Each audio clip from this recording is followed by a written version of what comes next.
Welcome. Good afternoon, everybody. I will speak in English and Portuguese. Well, depends. But we are now starting this afternoon session, who has not 4 presentations, but 3 presentations, and all of them around the questions of choreography and dance and visuality. We will start. We are not going to have a break because I think we don't need. But we'll see if we are still alive with all this hot temperature. If we need to go a little bit outside, we will have a break and then come back for discussion. But we will decide later on. We'll start with the presentation of Elizabeth Welsh. I would just underline 2 or 3 aspects of her bio, of her CV, because you have the information. You can obviously read it and discover other aspects of the activity and skills of our guest. I thank you for being here with us. She comes from the Providence University at Rhode Island, and she has a PhD degree in art history from the University of Texas at Austin, where she developed a research about the magazine Dance Index in the 40s as the product of queer community at the intersection of the visual and performing arts, and that is, I imagine, the context of her presentation today. She will be speaking about all, as if the body remembered the old dance. It's the title, and she will address the work of Edwin Denby and the ballet photography's Flashy Pleasure.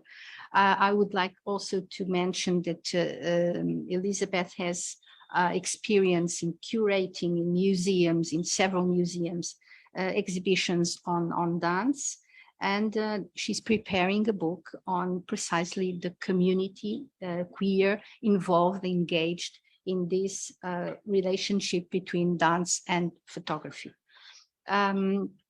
So I think I give you the floor, and we're very excited to listen. Okay, thank you. Am I mic'd appropriately? Or closer? Okay, can you hear me? I'd first like to thank the organizers. I've been thinking about these questions for a long time with a particular cast of characters, some of whom I'll introduce to you today.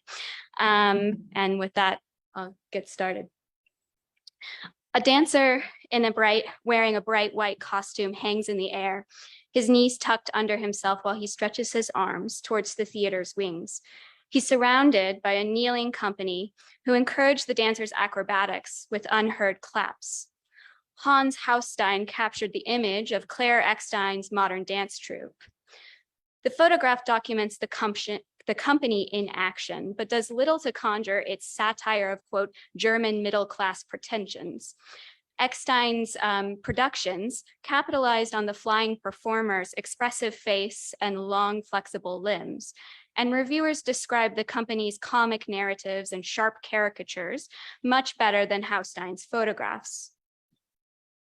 Writing about a decade later, Haustein's subject, Edwin Denby, considered whether dance photography could ever be satisfactory compared to the dance itself, and if so, what kind.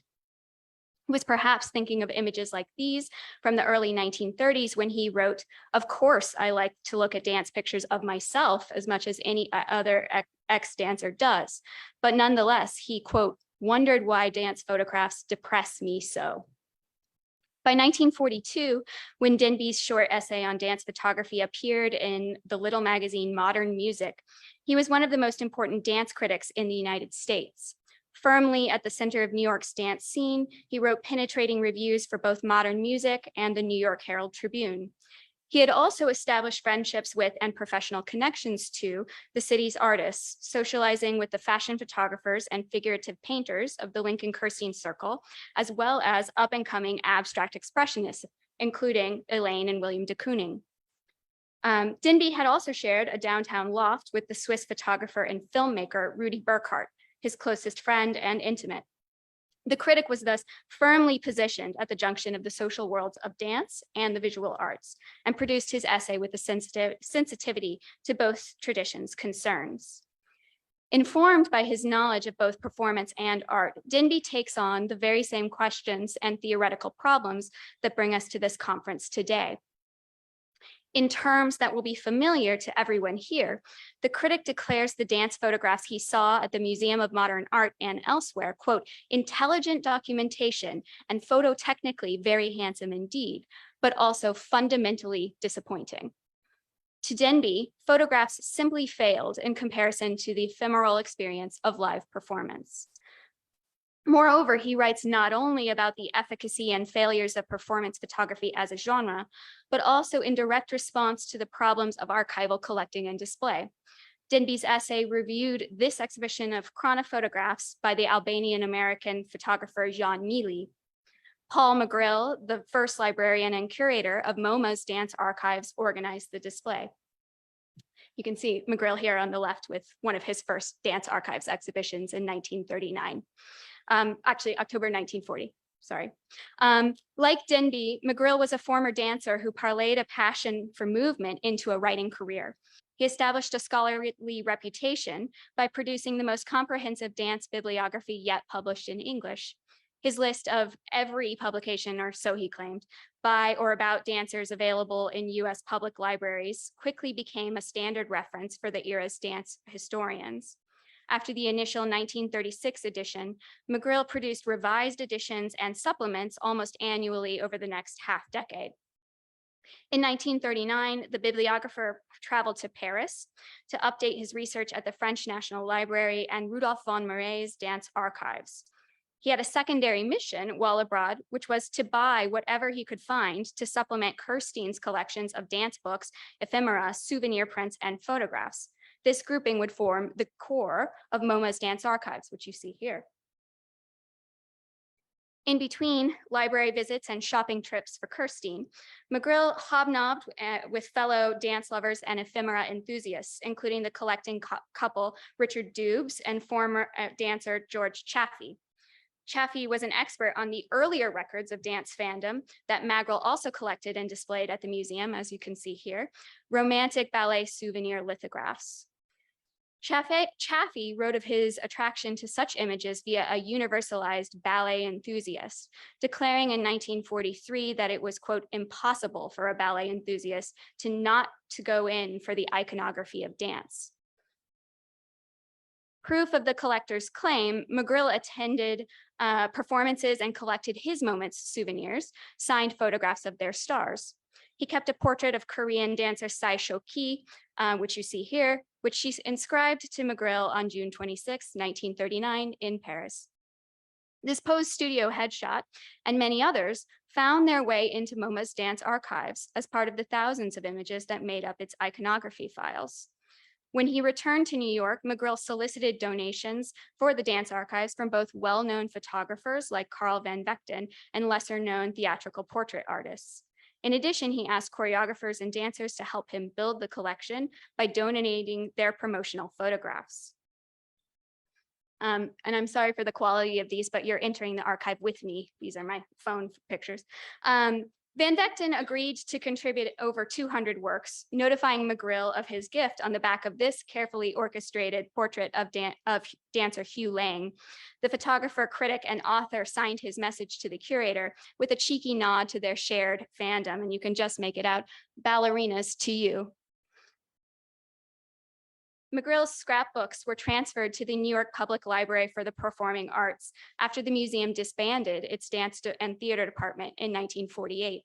This is a small selection of the thousands of images.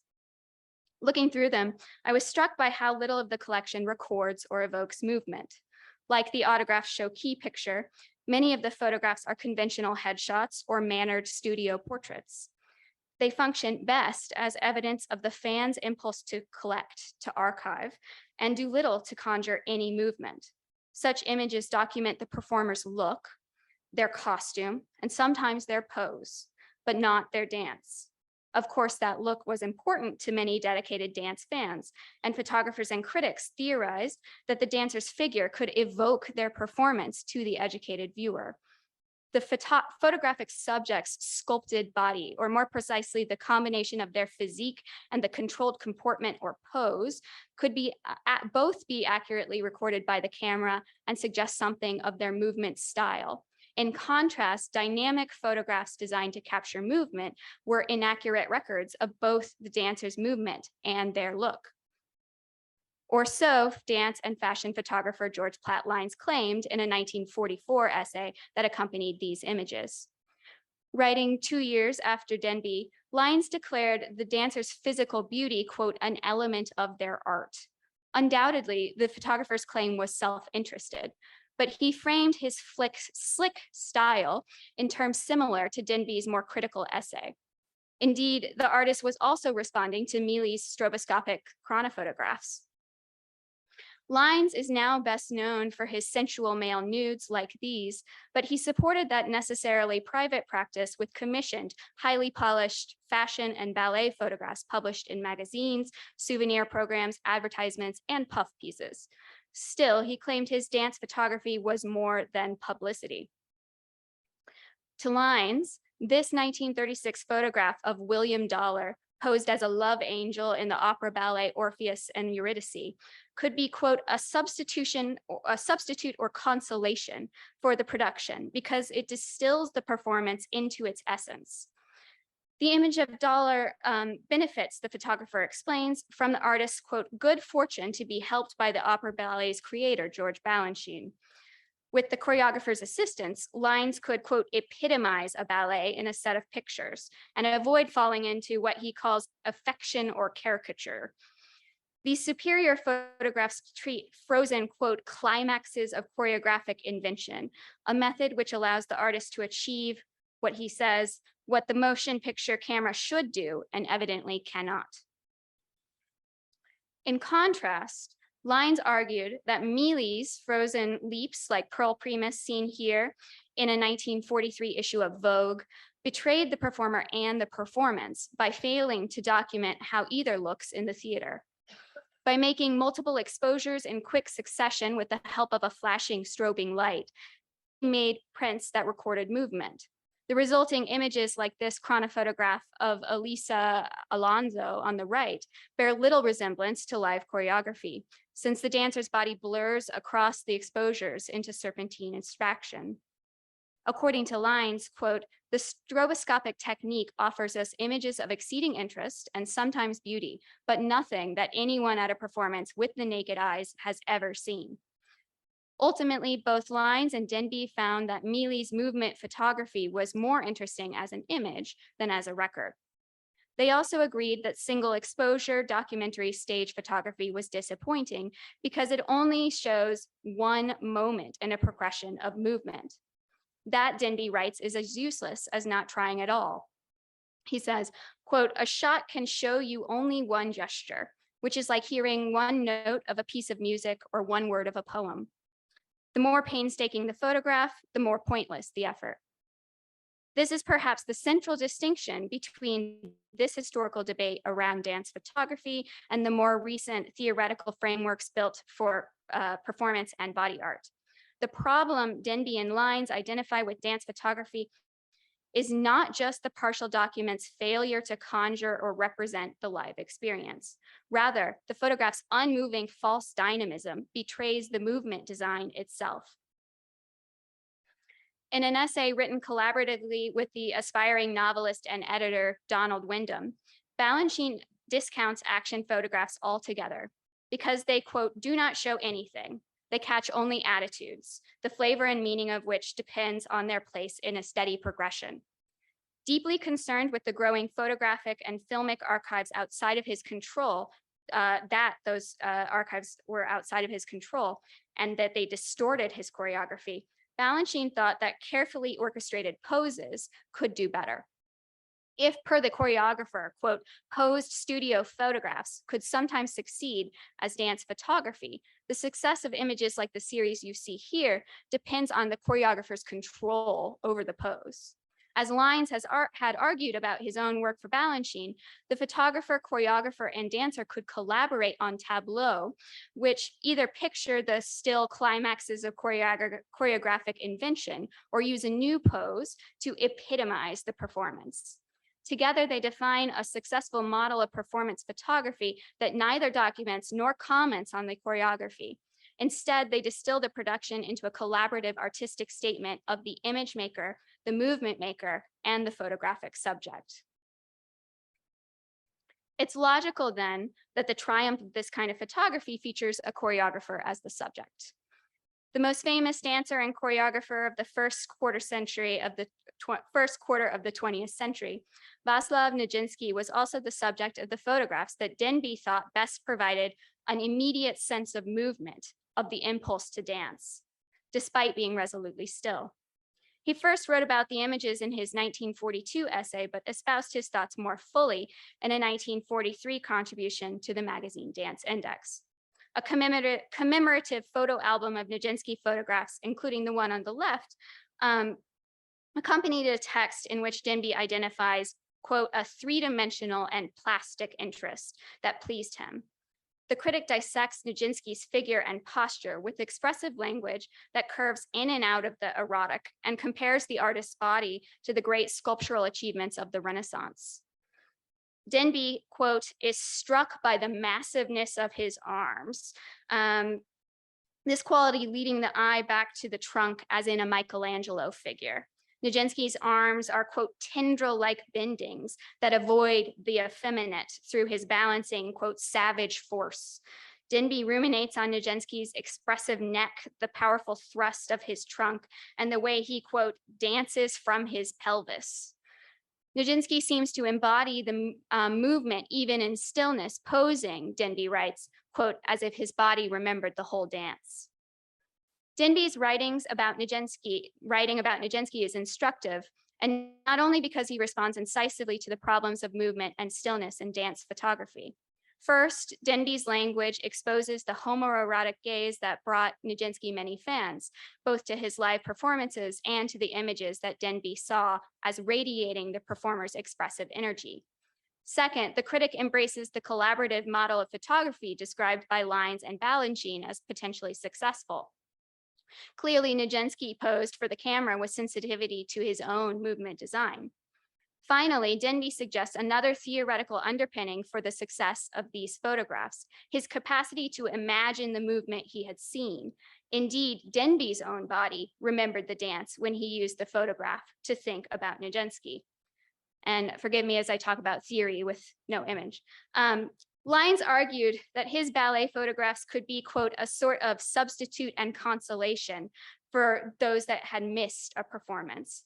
And he writes, he knew the power of his images to, quote, perpetuate what I have seen as an adjunct to my own memory. The performance reception theory outlined by a second New York dance critic, John Martin, helps explain how Denby and Lines used the photographs. In his 1939 book, Introduction to the Dance, Martin analyzes the viewer's experience of performer's movement, which he describes as a kind of, quote, inner mimicry. To Martin, watching dance live is interactive because audiences, quote, cease to be mere spectators and become participants in the movement that is present to them. And though to all outward appearances they shall be sitting quietly in their chairs, they shall nevertheless be dancing synthetically with all their musculature. He pushes this idea to an extreme, declaring that it is, quote, the dancer's whole function to lead us into imitating his actions with our faculty for inner mimicry in order that we may experience the dancer's feelings. The viewer's understanding of the dance is thus defined by their capacity to mimic movement inwardly, an idea Martin also called, quote, metakinesis. More recent scientific analysis supports Martin's theory. Today, neuroscientists describe a similar process in which a viewer's mirror neurons fire in concert with the action they view.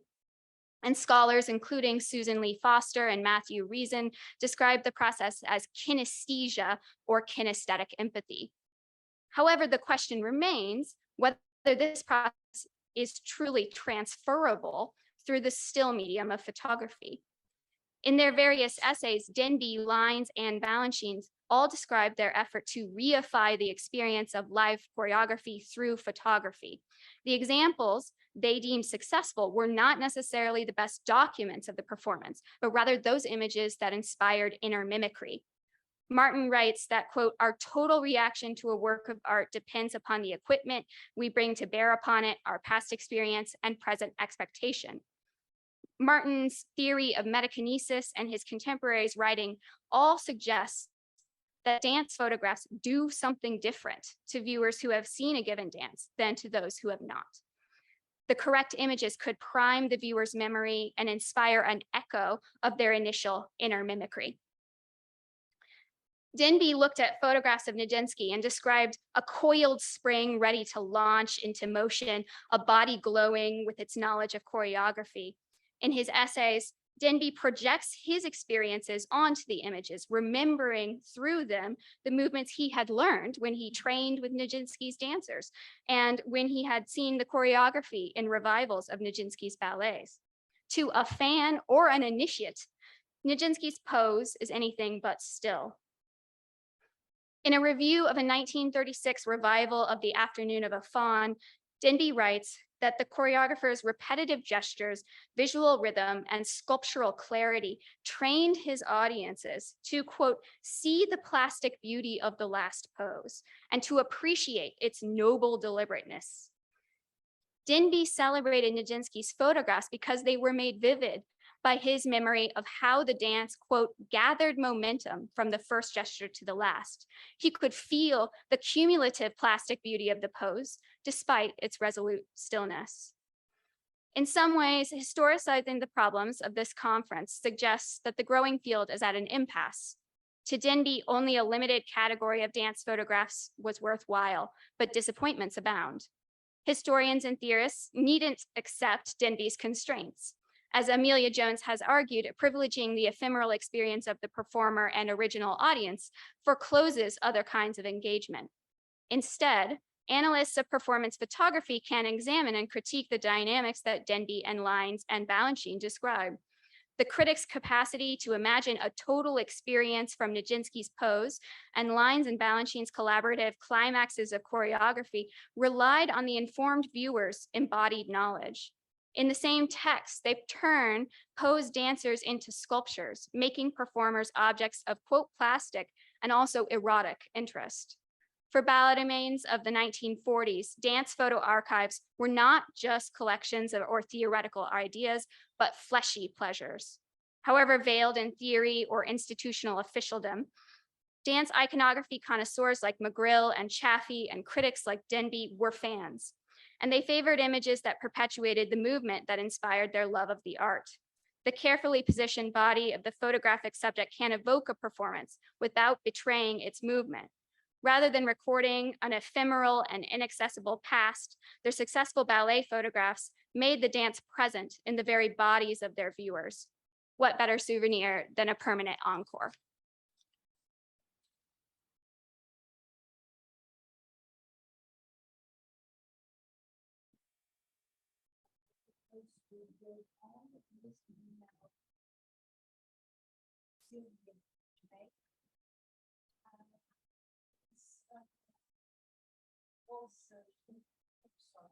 Is also interested in the critic Dunby, and which may obviously bring us some connections or provoke some connections, which is really nice. But as I understood, reading your summary, now it's the moment to speak about the photograph and what the photograph can do, which is a kind of suite to the last words of Elizabeth Welsh, which is, I think it's quite nice.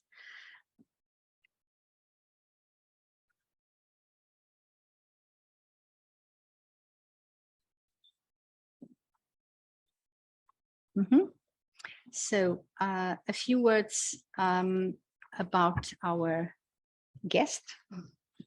Research in theater history and then studies at the University of Foggia. Was also teaching and researching at Bologna University and Padova University. So I understood that you developed mainly your work in Italy, and you have received a grant of the Fondazione Giorgio Cini of Venice. I would like to, and the research fellow at University of Turin. So you have produced quite nice and important results of your research since 2018 about Eleonora Duse and Yvette Gilbert, Storia di Amicizia. And your recent books are about La Nuova Scena Anni Zero and the Dramaturgy dello Sguardo, which is also a subject that interests me. So we are going to listen you to talk about the dance critique, the notes and methodological notes of Denby, the same critique we heard about before. But you are mainly concentrating your attention in the cases of Nijinsky and Duke and Eleonora Duse and the relationship between monument and document. I think you are going to start from there and then bring us some more. Thank you. Thank you. Good afternoon to everybody.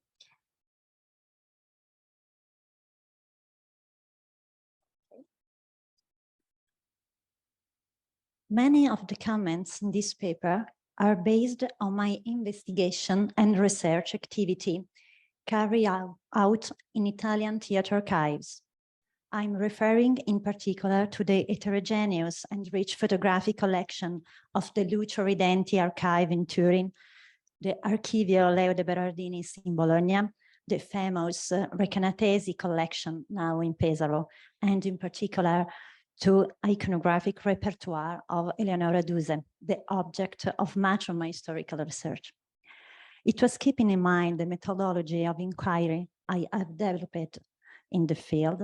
I reread some of Edwin Denby's writing devoted to dance and theater photography in order to reconsider and rethink the informational potential of stage photography. My remarks will focus on an occasional writing by Denby, presented as an opinion on Eleonora Duse, and at the same time, a profile of the great actress. This profile is known, according to the information I found, only in an Italian translation, probably by Olga Resnevich Signorelli, a Russian translator and biographer who was a close friend of Duse. Signorelli has passed on and kept alive the memory of the great Italian actress, thanks to books translated into numerous languages, including a collection of images also published in English in 1859. It is in this collection that the profile by American poet and dance critic Denby, which was written based on photographs alone, is mentioned. However, the text was first published in 1858 in the proceeding of a conference devoted to studies for the centenary of Duse's birth. The text was later republished in 1862 in the framework of a new edition of Signorelli Dusian biography. However, this time the profile was included in the document appendix under the title Duse in America. Here, the writing is framed by Francis Ferguson Ward, which he delivered in 1858 at the Roman Centennial, and by the long, vibrant testimony of Hollywood director Ruben Mamoulian, who speaks of Duse in the terms of a white magic of genius illuminating the theater. Why are all these details important? We are going to find out soon. In the fall of 1823, Duse, now 65 years old, landed in the United States. This would be her fourth tour in America and her very last. She returned to America after a long retirement from the stage, which began in 1809. And it was here that she would die a few months after her arrival in April 1824. However, unless her previous tour, which were scarcely impactful, this last one became memorable, both because of the aura of legend surrounding the actress and because of the impact it had on those who saw her and on those who failed to see her. The tour was relatively brief, yet it exerted a lasting impression and profound inspiration on the American theater of the time, contributing to its emergence. This echo resonated for a long time throughout the second half of the 20th century, through memories, memoirs, oral and written accounts. Even those who did not manage to see Duse were able to experience a reflection of her, to keep her image alive, or rather, what the actress represented, art theater in its artist expression. As Francis Ferguson declared long afterwards in the late 50s, Duse was a living symbol for American theater, a guide and inspiration for the ringleaders of the new movement. She became the leaders of our leaders. This quick historical overview is necessary to frame Demby's contribution. The critic, like many others, did not see Duse on stage, but has left us her finest portrait. He was the one who best understood the woman and the artist, based on photographs alone.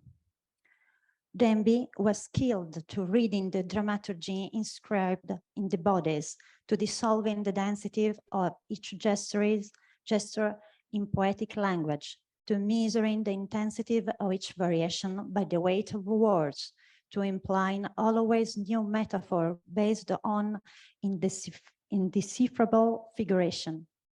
This is how Demby came to grasp and return the Duseian something, which was considered unspeakable. He went as far as glimpsing in Duse figure a dance and ralenti, a conscious, a complicit decomposition of her gestural syntagmas, a demure seduction which does not flirt with the camera, but instead lets the camera to follow and chase her, sinking inside the image rather than piercing it. Demby's judgment surely deserved to be read in full. However, today I will only quote from the most significant passage that I have translated into English from Italian. Demby writes, Eleonora Duse is mysteriously alive in her photograph. That image today looks at you passionately, questions you, understands you, eludes you, listens to you. How often the photograph of famous actors and actresses of their time move us, imbued as they are with a professional confidence that looks absurd today.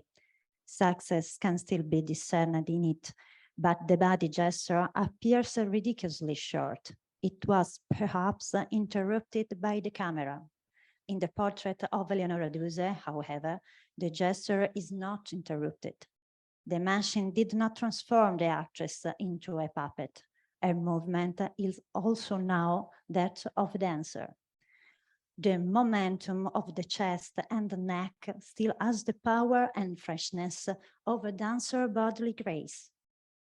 Photographer who are used to ambush the agile wildlife, capture such instinctive and immediate gestures. But Duse consciously slows down the movement, the image, and delays its meaning to create a vaster time, which the machine cannot disfigure. The viewer wanders around, marveling at the new world he has entered.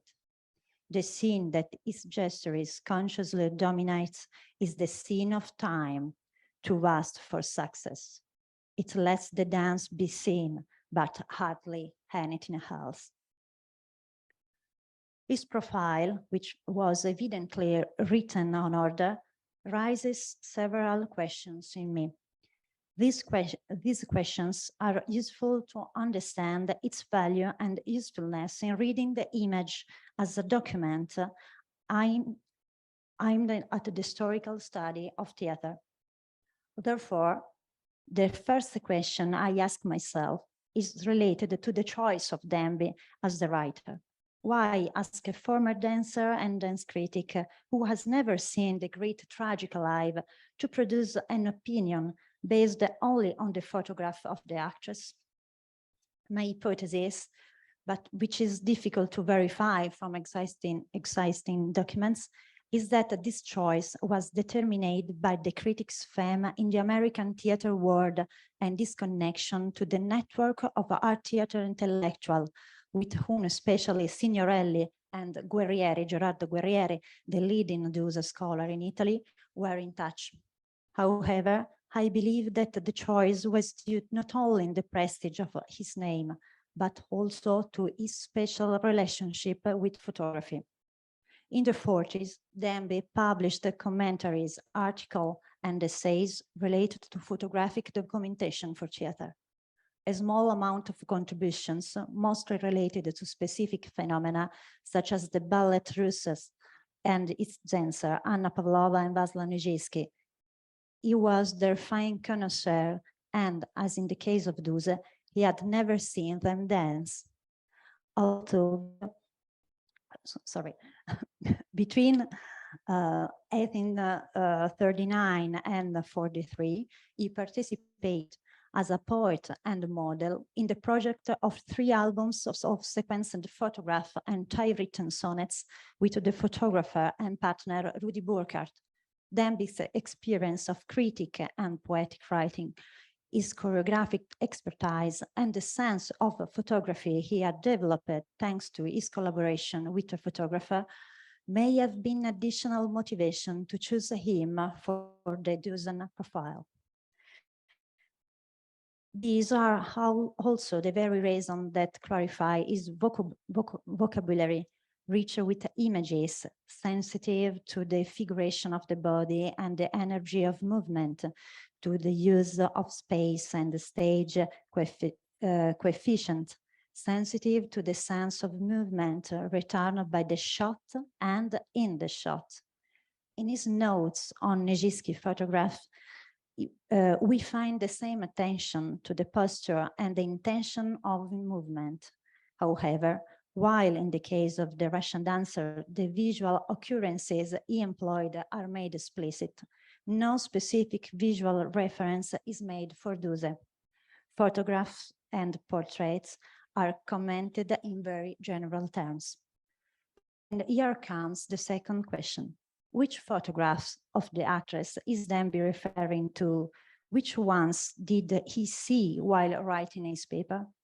It is likely that the images of the diva come into the critic's hands through Signorelli's English biography. It's also possible that Demby had under his belt photograph of Duse consisting of press clipping and or included in collections of theater archive or by private collections. However, there are few clues in his commentary guiding us in the recognition of the photographic evidence. Demby alludes to the clothes and the art style that have gone out of fashion, to the movement of the chest and neck, to a head yearning for a distant island, but also to instinctive and immediate gestures. All these details led us to think of the shots by Gio Batasciuto, the ones taken during the D'Annunzio season, but also and above all, of the picture taken by Mario Nunes Weiss, the Florentine photographer who, starting in 1805, became her main portraitist.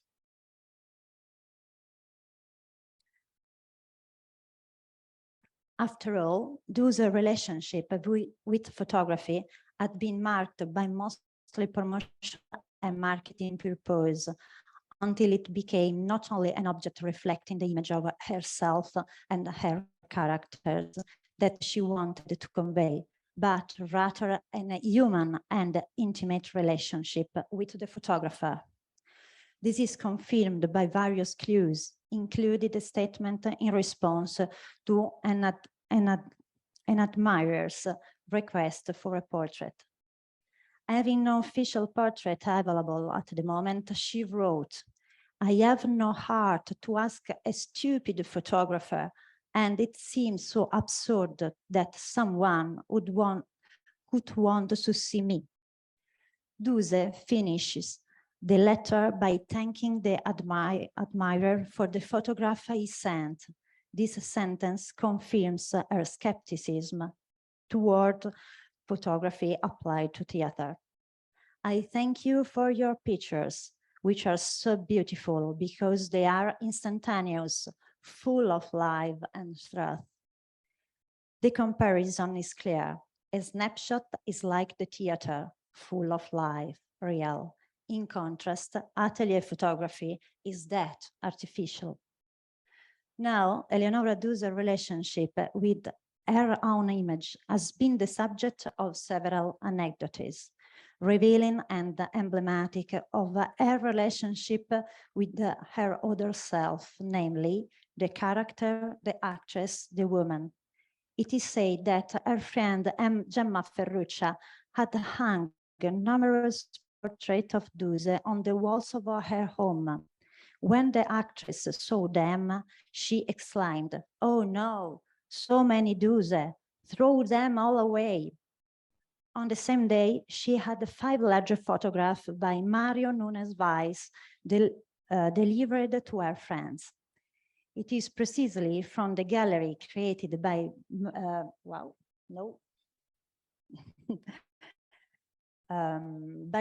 from the gallery created by Nunes Weiss that Duse regularly draws on the response to requests from press and agents.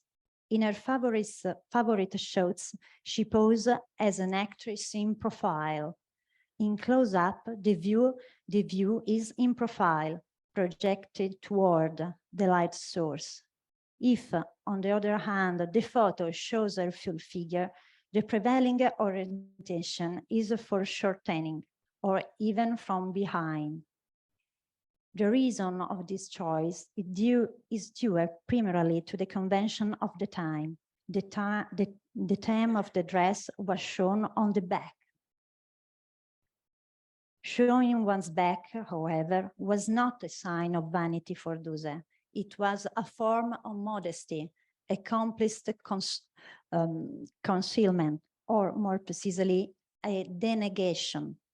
The choice of profile in particular respond to what the semiotic paradigm recognizes as third-person enunciation, a form of self-reporting by avoiding the apodictic frontality of the ego, which wants someone denied by turning one's back. Moreover, the profile view is consistent with Duse's demurred anti-diva entrances onto the stage. One of the many strategy and the stage figuration characteristic of what Georges Banu has called oblique acting.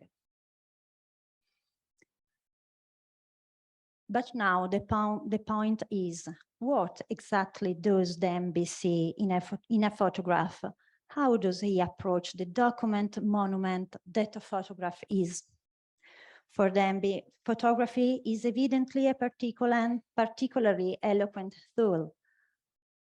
Although it distinguishes its various uses and often specifies the difference between dance photography and documentation to core, photographs are the best circumstantial evidence for understanding a dancer, as Demby observed in the case of Anna Pavlova, or commenting the shots of photographer and designer Alexei Brodovich, whose most important monograph, Ballet on the Ballet Russe, he prefaced.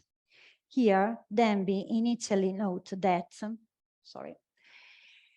the general subject of Brodovich's book is the ephemeral stage atmosphere of a ballet performance, but it also shows the particular flavor of a particular period in ballet. But then he comes to a conclusion. Personally, I look at these pictures for their documentation and for their sensitive commentary on the large question of what constitutes ballet dancing.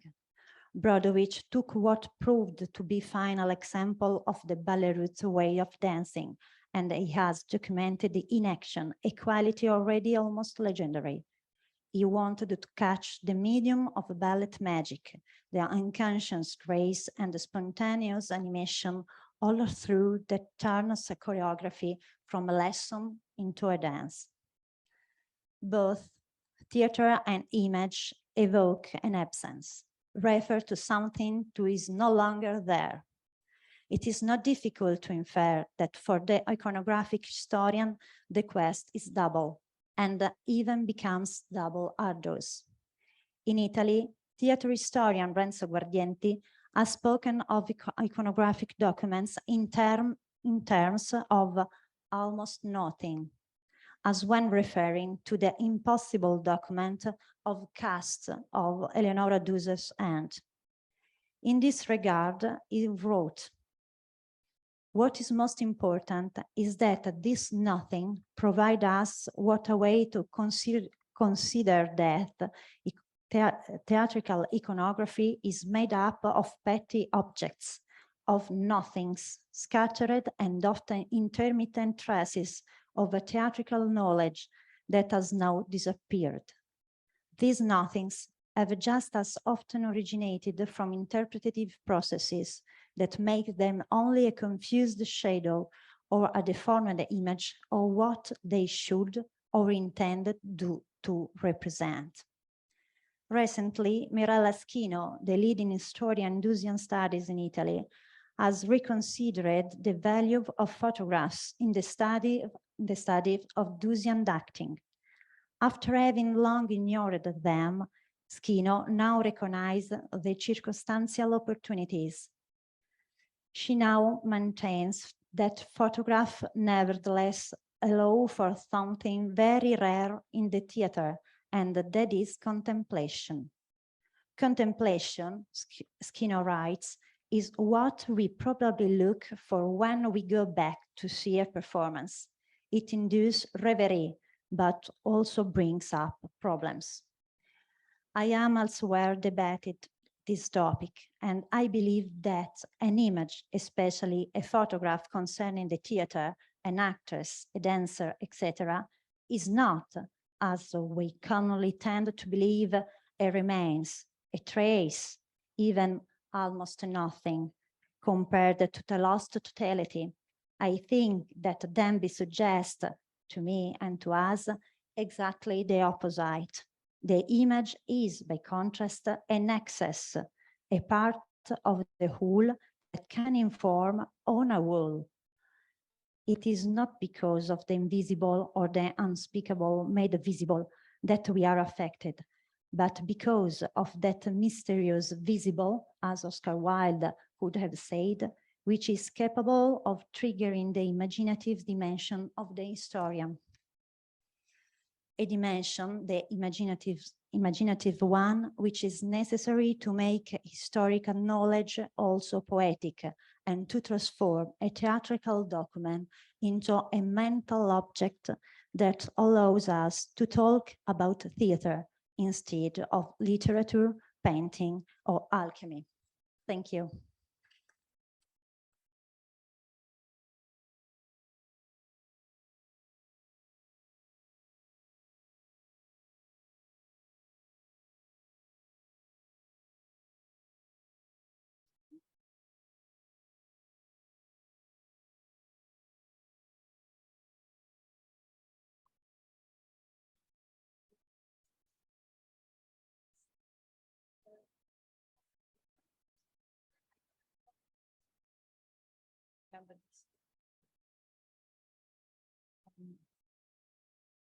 And this third presentation brings to most of you the name and the profile of a Portuguese actor of the 19th century that you have never met, but you probably are going to meet now.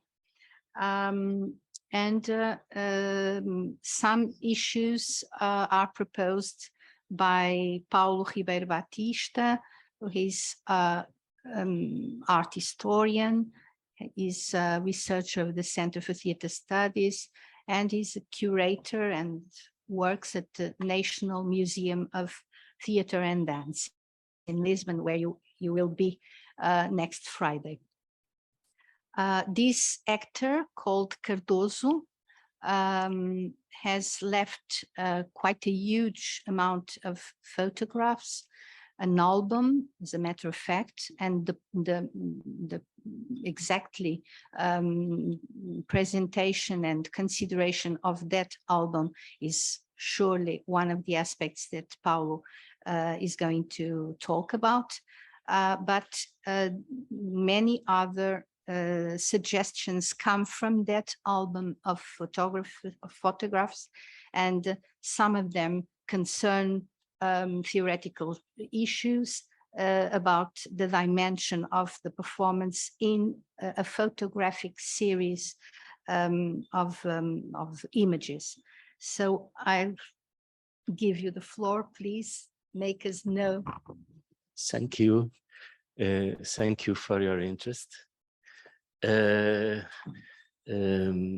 photographic collection of the Lisbon's National Theatre and Dance Museum has a peculiar series of images of the actor António Cardoso that is an exceptional case in Portuguese theatre photography. This series was made at the Lisbon's Vasques studio, Casa Vasques, and it seems to depict a set of Cardoso's comic roles. In the beginning of the 20th century, António José Ferreira Cardoso, born in 1860 and died in 1917, was one of the most popular Portuguese comic actors. With his obese silhouette, he stood out in the cast of the popular Teatro do Ginásio, since his performances were a must-see for the public. He kept a long connection with this theatre until the end of his career. Therefore, he was better known as the Cardoso do Ginásio. The entrepreneur and critic Sousa Bastos mentions that since the beginning of his career, Cardoso was a comic actor. Very early joined an amateur theatre society while he was still working at his father's locksmith workshop.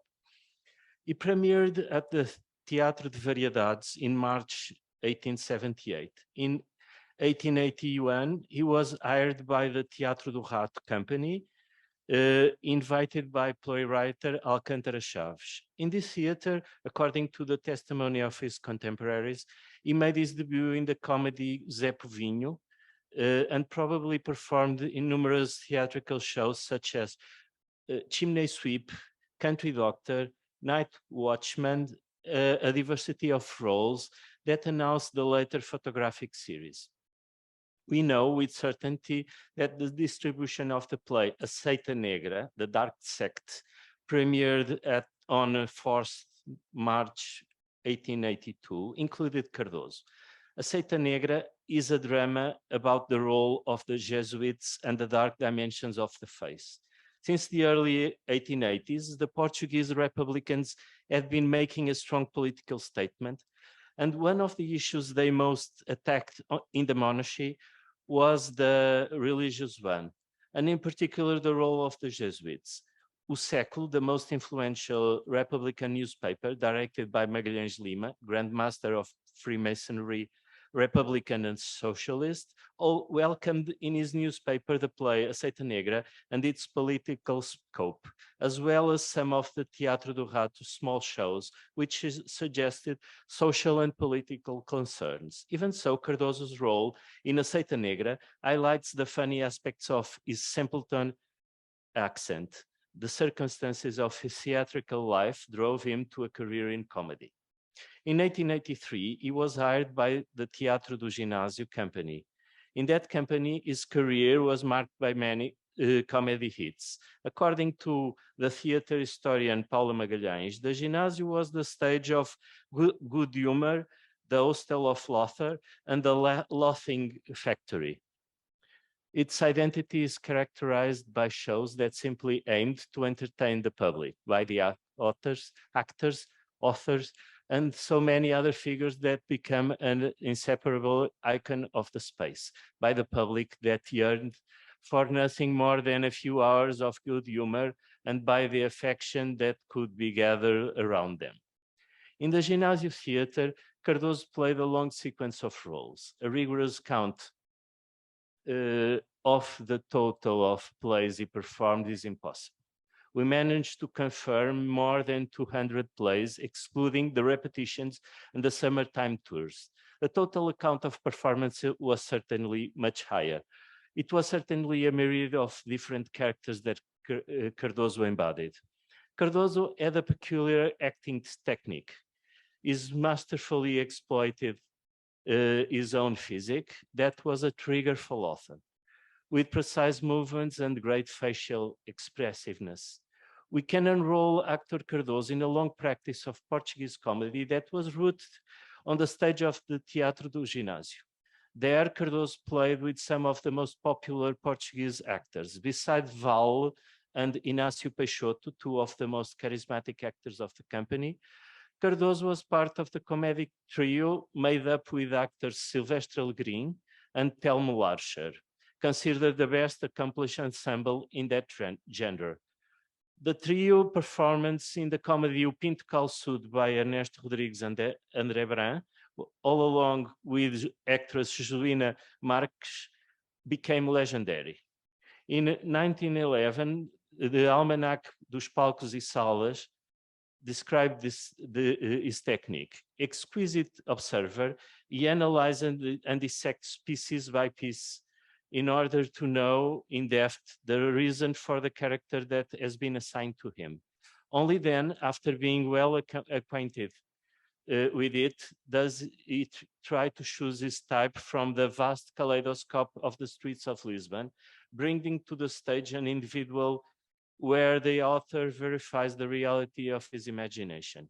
Given his scant illustration, we can well say that Cardoso possesses intuition and artistic instinct, or what they call a sparkle of sacred fire.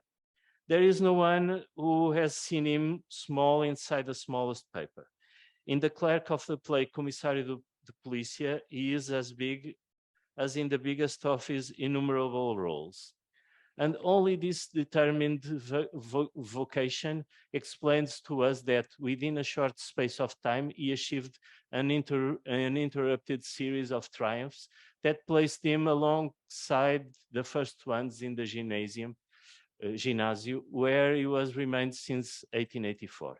With much humor, by the way, the critic Brás Buriti, pseudonym of Joaquim Madureira, characterized the Ginásio's theatrical activity as follows. It is quite surprising that Teixeira de Sousa, the finance minister and owner of Vidago Thermal Springs, has never drafted any legislation to impose various taxes, contributions, licenses, or tributes, forcing the Teatro do Ginásio to close its doors. Say what you want. He is a generous minister, since I know nothing else that can rival the curative effects of the Vidago waters with their power to cleanse the liver than the festive farce of put on by the Ginásio, which release storms of laughter from its spectators. And while the waters in Vidago stay the same, like the drinking water at the theater, 2 times out of 3, there will be something new. Although Joaquim de Almeida, Inácio Cardoso, and Bárbara are the constant chemical elements of a comedy that lasts several acts and participate in the always well-organized way that José Joaquim Pinto, the theater owner, executes and brings to life with his good nature and integrity, the comedy recipes of his 2 or 3 clinics, curing the theater of its economic, woes so they can make us laugh.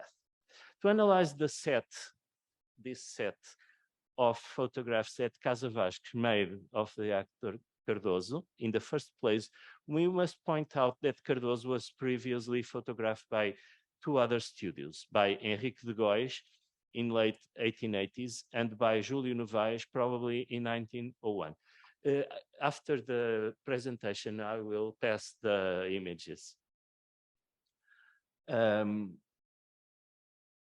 from Vasques Studios, we know two series, one of Cardoso Grimaces, made between 1901 and 1903, and the one we will extensively analyze from the mid-1910s, but before the actor's death in 1970, this one. We must consider the latter as a single series because the careful reading of the set of images reveals the analogies of the poses, of the lighting, of the background. Almost all the photographs, if not all, were taken in one or in a very few sessions of the Vasques studio, especially prepared for that purpose. From the photographic point of view, we must point out the high quality of the images in which the lighting and exposures are extremely rigorous, the poses and framings are carefully prepared, the proofs are meticulously printed, and although we do not have the negatives to confirm it, they almost certainly dispensed the heavy retouching that characterized much of the work of the majority of the photographic houses of the time. For all these reasons, we can consider them one of the most modern set of photographs of that time in Portugal. On the other hand, it is certain that they can be a valuable testimony of the Boulevard theater activity with roots in the review de fin d'année from the mid-1880s, renewed during the first years of the 20th century when the Portuguese review theater attained enormous popularity. In fact, before the set of theatrical portraits of Actor Cardoso, we immediately think of the characters of the various scenes of the comedy theater, or even of the magazine itself, in which the caricature of the figure of the actor himself is accentuated. More than a mere gallery of characters, one could view this series of photographs as a sketch of caricature of Portuguese society, which surely, without coincidence, appeared at the time of the affirmation of Portuguese humorist artists in successive exhibitions from 1912 onwards, and which represented, as the art historian José Augusto França stated, the first hint of modernism on the Portuguese artistic scene, dominated at the time by naturalist academism. However, despite being a set of conventional studio records, the paradox created by the real stylization of the characters embodied by Cardoso, that gallery of characters which has passed in part through the stages of the Teatro do Ginásio throughout decades seems to want, in the coherence of the actor's pose and the photographer's register, to jump to a show of another nature, to the screen. We can glimpse in that set of images an attempt to create a small film sequence.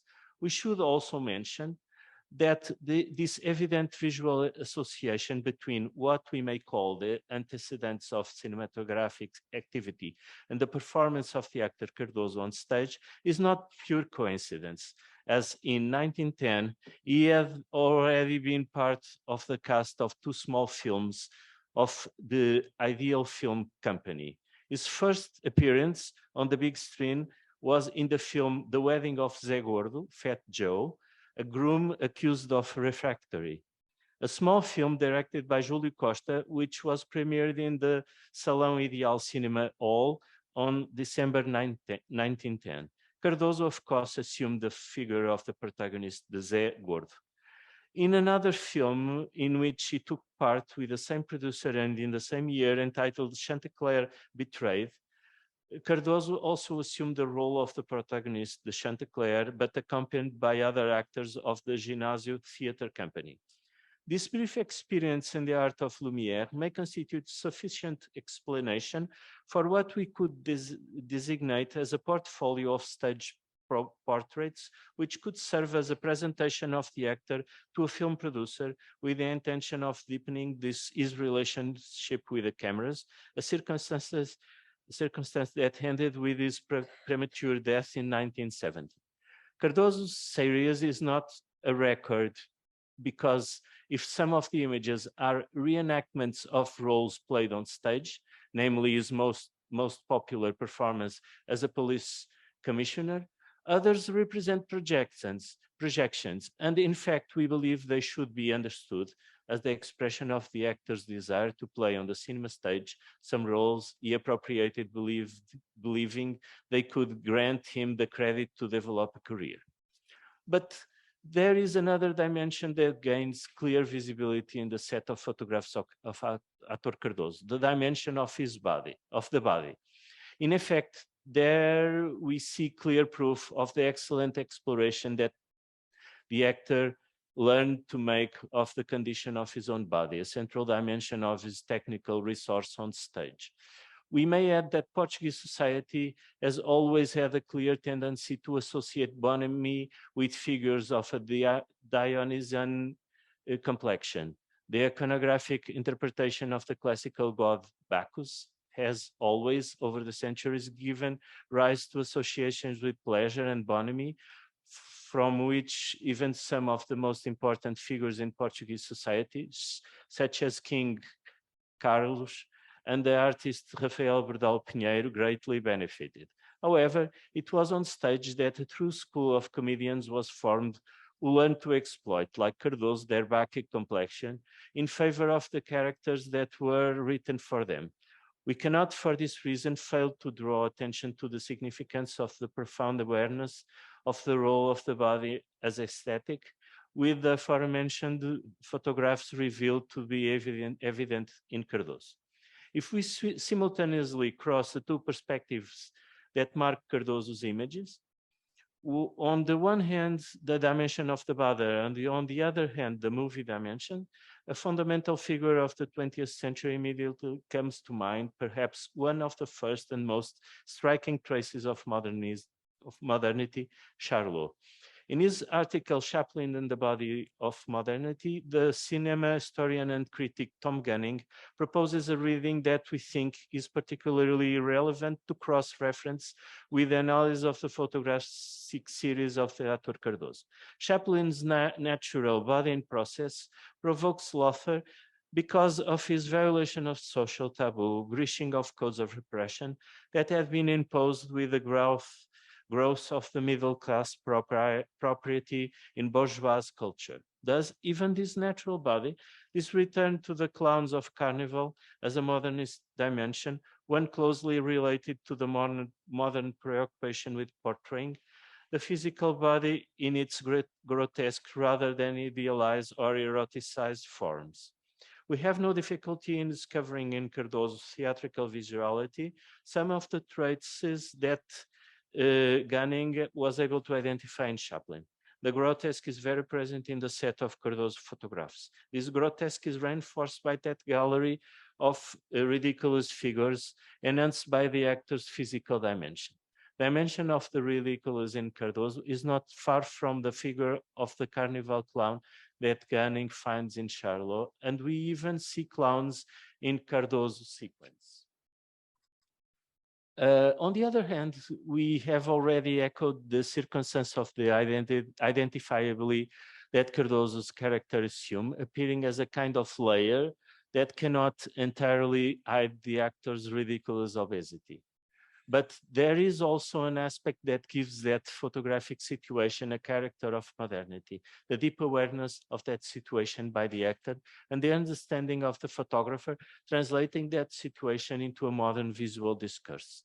On the other hand, Cardoso's sequence of images has an underlying cinematographic dimension, continuing the approximation to Gunning text. Chaplin's pantomime gestures, facial expressions, the entirety of his body, art, delivers to us a renewed sense of corporeal experience. His performance remains profoundly rooted in his bodily experience, undermining years of socialization and bodily control, gaining an atavistic intensity by reversing the upward arc of man's evolution and reminding of our affinities with animals and even plants. But ultimately, I want to stress again the fact that Chaplin performs these metamorphoses before our eyes. As in Chaplin's mismatched tramp costume, we recognize the separate elements, but the absurdly appropriate effect of this union overwhelms us. As Sergei Eisenstein recognized in spite of his limited use of editing, Chaplin's performance, costume, and character embodied the logic of montage. We could translate this insight to say that Chaplin, through his body language, taught the principal syntax of modernity to the world at large. Two movie actors have physical resemblance to Cardoso, Guido Tiesler and John Bunny. In 1909, Ginásio Almanac, in the 1999 Ginásio Almanac, the German actor Guido Tiesler of the Metropole Theater was curiously mentioned as the Germanic Cardoso. But the American John Bunny has an image that closely resembles Cardoso, although Bunny had a successful career on the cinema since 1910. On the screen, Bunny became well known internationally to audience to the point that he was often compared to Charlot and Max Linder. On stage, the aesthetic situation of the actor Cardoso was so popular and powerful that he created what we may call a sub-role model in Portuguese theater, a specific genre characterized by comic traits accentuated by the actor's obesity and which gave rise to different successors, namely the actor Xabi Pinheiro and later, in a much more comprehensive and successful way, Vasco Santana, who managed to transpose this aesthetic situation of representation to his career in cinema, allowing us to witness the richness of this situation that he, like his predecessors, developed on the stages of the Portuguese Review and in Boulevard Theatre. To a certain extent, we discover in this set of Portuguese comedies of the 1930s and 40s, many of the traces of the caricatures that Cardoso had already sketched in the aforementioned exceptional set of photographic portraits and in his stage career. Now I'm going to show you the images. Here, there's Cardoso also was photographed in other photographic sequences before by this photographer Henrique Góes. I dated these photographs from 1888. This one, he was known for his child characters like this one, but also old women and some policemen. Here we have some of his child performances, photographs.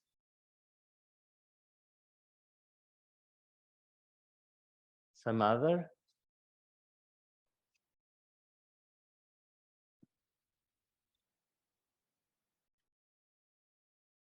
Later, he was photographed by Júlio Novaes.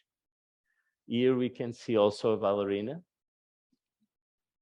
from 1899. And here with Telmo Larcher, one of the actors that made with him a trio of comic actors. Yeah. Yeah. These are the famous grimaces of Cardoso, photographed by Vasco also in 1901 to 1903.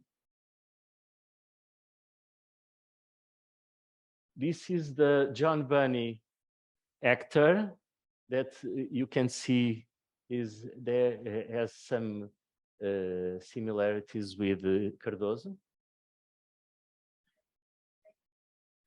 I don't. It's from 1910s, I think. Yeah. This is the German actor Guido Tisler, the Cardoso, the German Cardoso. And here we can see in larger form the images of the series I studied.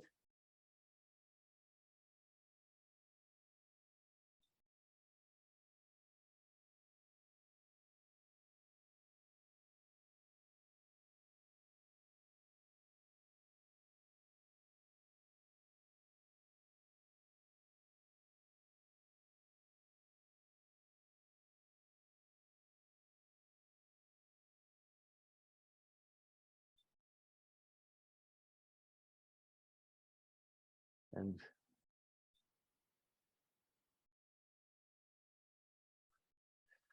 and I would like to finish this presentation with a brief note about a project we try in which the set and the museum and the National Archives tried to make an exploratory project to trying to find some more negatives of Cardoso. Unfortunately, in our search through 200,000 negatives that make part of the Vasques studio archive, we couldn't find, we only found some negatives of theater activity, but not more about on Cardoso, unfortunately. But I would like to thank to SET also the support for this project we conducted at the National Archives. Thank you.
Ask.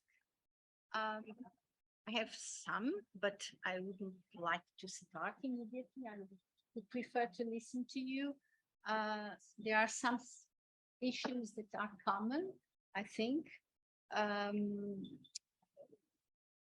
in what concerns the role of the photograph, his impact, but also from an aesthetical point of view, but also in the study or possibility of study of theater, but also in what concerns this discussion that has taken some of us are here about the relation, the role of the photograph as a document or as a monument. I think that we also spoke about the uses of the photograph and what how photographs are produced in association or in connection with either society, either the theatrical field, or the promotion, let's say, or the construction of an image of the actor, of the actors, through the photographs and through the documents or the critiques or the studies of the photographs. So this is a kind of linked contribution that comes from discourse on photograph, on photography, theater photography, or comes from the images themselves. I think that at least these two fields are permanently connected, and we are, as those who hold, to use the expression of Rebecca yesterday, those who hold the photographs are always interrogated from the point of view of those photographs. So some of the issues I had pointed out in these presentations, but I think we have all others to join to these ones. I see your hand. Do you have? Yeah.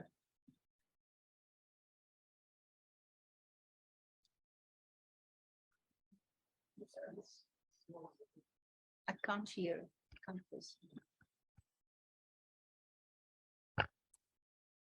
Hello. Yeah. I was saying thank you for all the free presentations. I think it's more of a bit of a response of this looking back at the archive, and also the fact that the first two presentations of Elizabeth Sylvia had this idea of photography in relation to dance, and then the theater. And one of the provocation that came to mind is this really strong connection between photography and dance, especially in the modern time. This idea of perfection, of the virtual body, the fetishization of the body. And I can really see in those images, you know, at some point, there was a complicity of certain photography coming from the fashion world, the commercial. And I can see that if you look in the archive, this goes on till a certain period. And then at some point there is a refuse, there is a resistance to that idea of perfection. I mean, definitely in the dance. And again, the photographer need to respond to that. So let's make an image that is not too polished. Let's make an image, you know, that yes, is a portrait of the piece, but has to keep some element of that kind of breaking the modernism. And I guess it was very refreshing to see the images of Arturo, of Cardoso, you know, that actually already breaking the perfection with the ironic, you know. So I think there is something that quite interesting to analyze. But it's really open to kind of anybody. I can say something about the perfection. For these men who were using these images for many different purposes, one was, I think, to imagine perfection in themselves. And that could be the body of the dancer, who they see as ideal, Nijinsky, who they love, Nijinsky they love, but also their own. They write about this and they say, because Lyons photographs his friends as well as dancers nude. And they say, it allows me to see myself as beautiful. What should be disgusting, my skin, my sweat, becomes beautiful in this silver image. And so the photographic allows an ideal, an imagined ideal for these people. But it's also an invention and a fiction and a fantasy. And I think similarly, the reality of the later performance is an invention and a fantasy and a fiction, as we've discussed here, but less perfected visually. I don't know. My English is very bad, but I will try to answer you.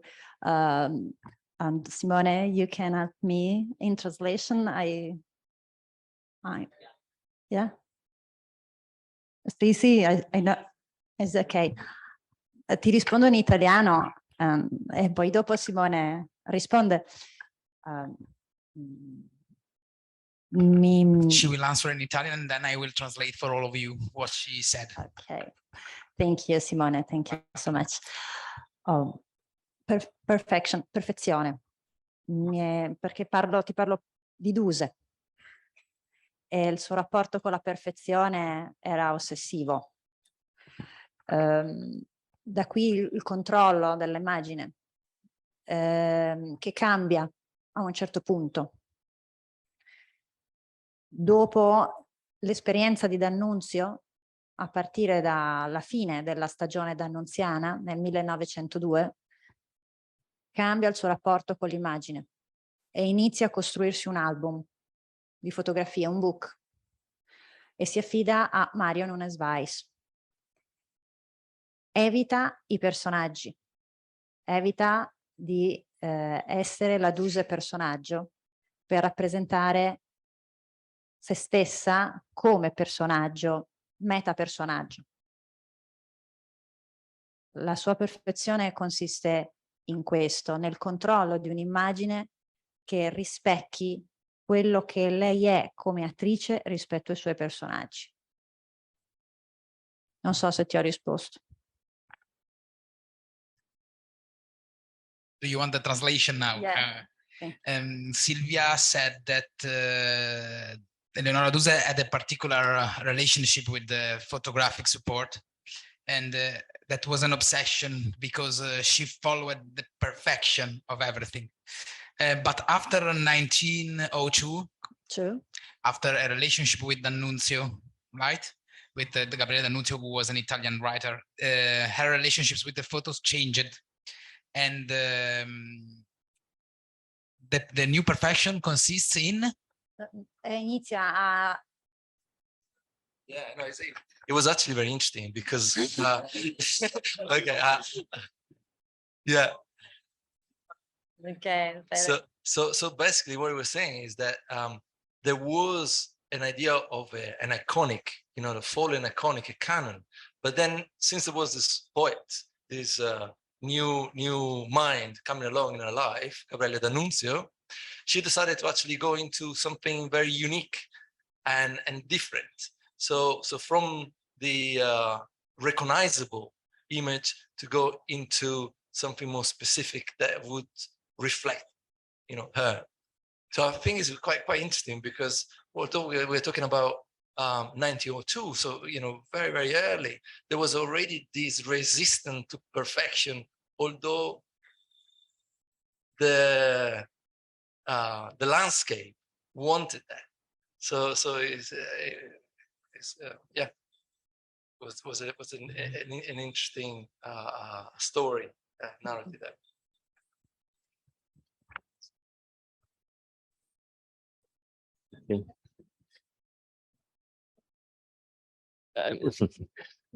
Regarding Cardoso, I think he is really a unique case at the time in Portugal.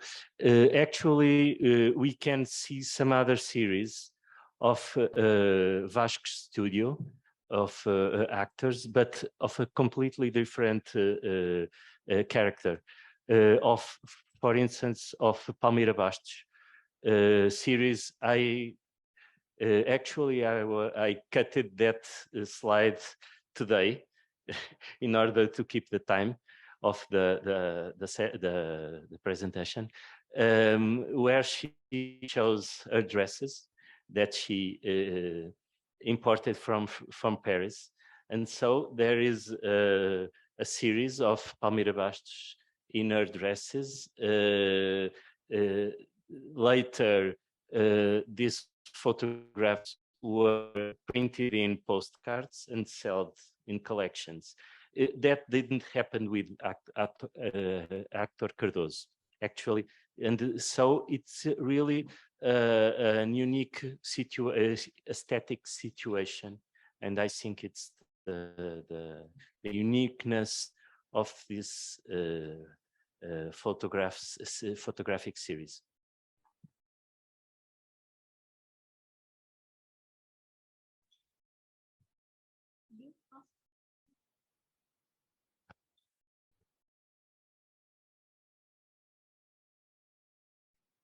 Thank you to the three of you. Something I was also I also thought that it was really interesting how your papers related to each other, and I was also looking at your contributions from a more like a historical perspective, and I was wondering about the fact that all your topics were about photographs that put like single people or the personas into the forefront and not the narrative of a play or a dance.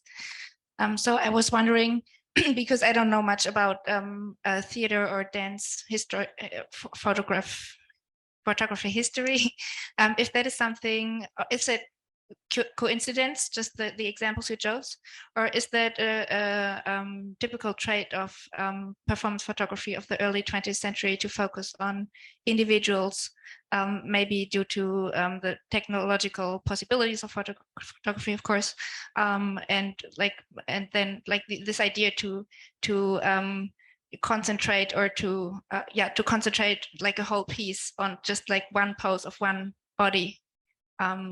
Yeah, so a historical question.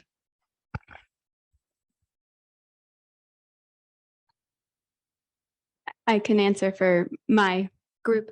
I was trying to gesture towards this, but the mid 20th century balletomanes are obsessed with the 19th century balletomanes. They love romantic ballet of the 1830s and 1840s, and you saw that display of romantic ballet lithographs in the Museum of Modern Art in the 1940s. And that practice of collecting those souvenirs is also built around a fandom of an individual. Taglioni, you know, you can go through the names. It's all about the diva, the individual. And I think a fandom is what I was trying to get at. So collecting the image is an index of that experience and holding it and loving it and imagining with it.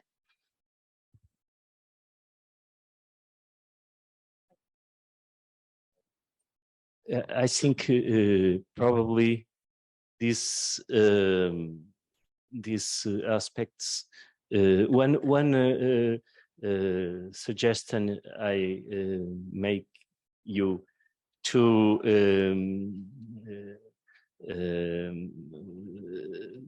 I think one of the triggers of this situation probably are the series of the Castiglione Countess Tableau Vivant, a photograph at Meyer Pierson that she intended to display. Unfortunately, she died before that at the 900 Paris Universal Exhibition. They weren't there, but it's really interesting to start this aspect of self photographs. Actually, some of these photographs we can consider them as selfies, because there's so. I think even in Cardoso's situation, we can look at these photographs as with more a more dimension of the actor than of the photographer. Actually, after I studied another photographer called Silva Nogueira, in which from the 1920s and 30s, in which this question is very important. The actors have a very strong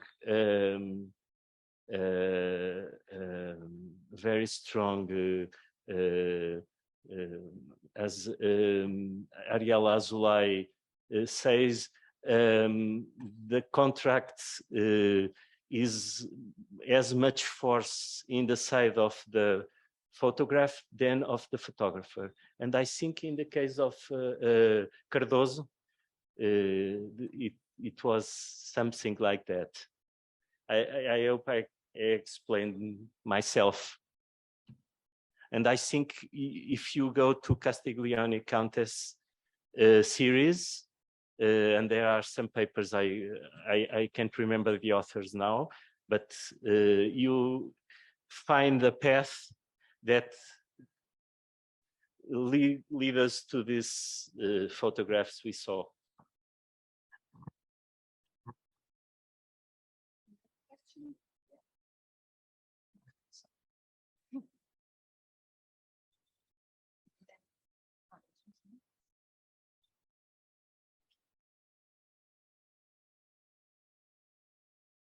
Thank you. A proposed della Contessa di Castiglione, I was just wondering, mainly to Silvia and Elizabeth, but also to Cardoso, what happens when an actor ages? So they continue to have this relationship with the photographic medium, or they withdraw in some way, because photography has also to share a dream of perfection and timeless perfection. So what happens when they age? They continue to stay in front of the camera, or they, like the Countess of Castiglione, continued even though she aged, just to be present and be alive with their person. I was wondering what happens with Duce or Nijinsky, for example. Thank you.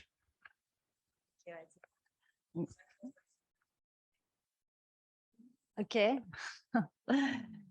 Grazie Federica. Sì, Duse, non conosciamo foto di Duse dopo il ritiro, cioè non dopo il ritiro, quando ricomincia, quando torna sulle scene. Cioè, a parte, ne ho fatta vedere una, a parte quella di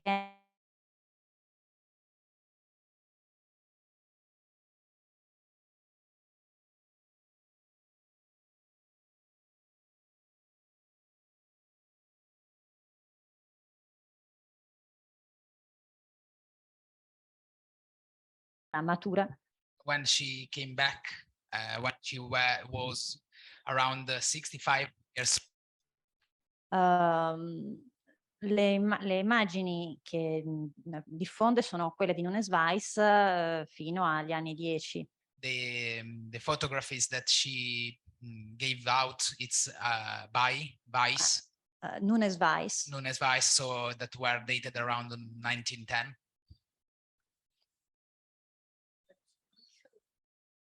Yeah, one photo, Arnold Gente.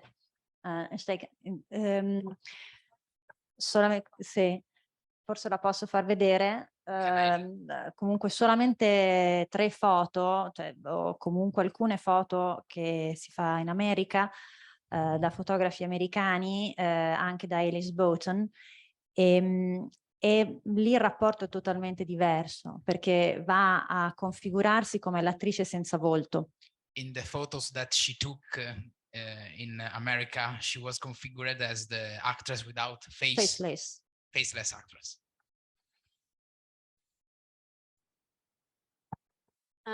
So Nijinsky is a particular case in that he doesn't age, at least in front of the camera, because he was institutionalized for mental illness.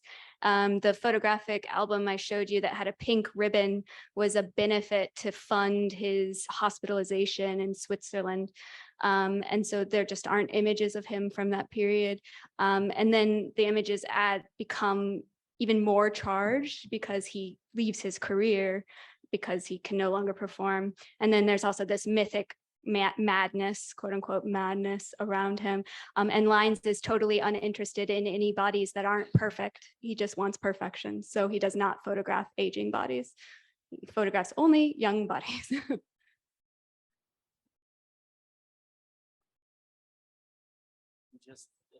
I would like just to add something that came to my mind, that before Leonora Duse, there is someone that had this kind of relationship with photography also, that was Sarah Bernard.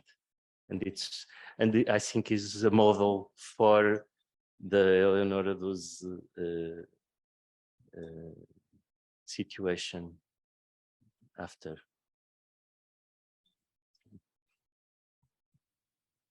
Okay. May I put some questions? One question. Okay. No.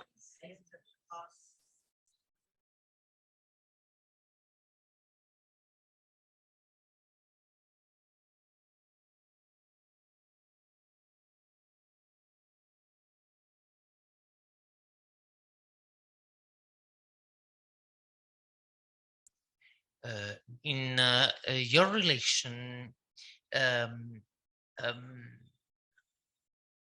in your relation, I see that that the relationship by photography and theater can be considered similar of relationship of theater and fashion photography that can be can uh, consumption after this relationship. You are and this is a very interesting question because the medium, the photographical medium can be in the first period of relationship is in the first period of relationship of with the theater seems a first period of it seems similar the first period of relationship with fashion and for me is a very important mediological question. Thank you for the third.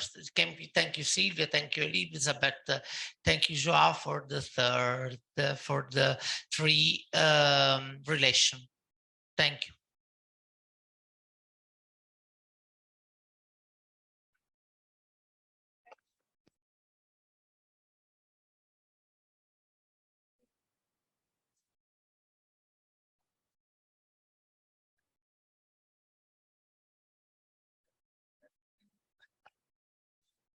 Okay. Thank you, you three, for the presentations. I think it was quite interesting because there's a lot in common, even if the subject is not exactly the same. But what is, I think that you all agree is on, first of all, on in a certain measure in the impossibility of the documentation. After all, is I at least I read it like that as when looking at those photographs, one would never be actually looking at the performance itself. Exactly on the opposite, the performance for the camera became much more important than what could be its reference, its theatrical reference. So I think that when Elizabeth mentioned what can be told about what is photographs resemble to him or what they mean to him was nothing was not what has been the performance on stage, but exactly something emotional, an emotional response to those images. So I guess that it was in that sense that you talked about the flashy pleasure and the idea of collecting the images that it collected were images that fit not in the catalog of precise documentation, but images that really amuse him and mean something special to him. And that led me to think about something that really concerns me about archiving and what is the archive of photography related to performing arts. And that is, I was wondering if in that time, probably we could assist a kind of collection and an action of archiving, like that one by Denby, that correspond to a non idea of documenting precisely, but a much more emotional and effective collection. And if nowadays we are on the opposite, making a much trying to make a much more neutral kind of archive. It's just a proposition to discuss, because I don't really believe it. Okay, of course, but I think that we are always committed with the idea of dig and get all the images and trying to read all the images. So I don't think that Demby was trying to make it that way. And also when the contemporary artists, when they collect the images of contemporary performances, I also think that they are not trying to make the big archive and the complete archive, but they are collecting just those that we feel that correspond better to what is our notion of performance. But that said, my point is, I think that when we go further in time, when we look to the past, our intention is much more scientific and neutral. And then, no, it was a question.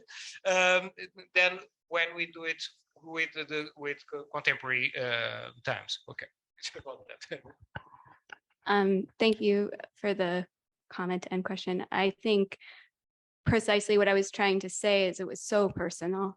You know, he looks at those images and he says, I feel it in my body. I feel he's about to move.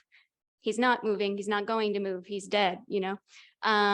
But he claimed he did. And I think that that claim is a result of his very personal relationship to the images. And when I was showing those images of the archives, and you can see they're writing on the back of them, they're trading them, that, you know, it is personal.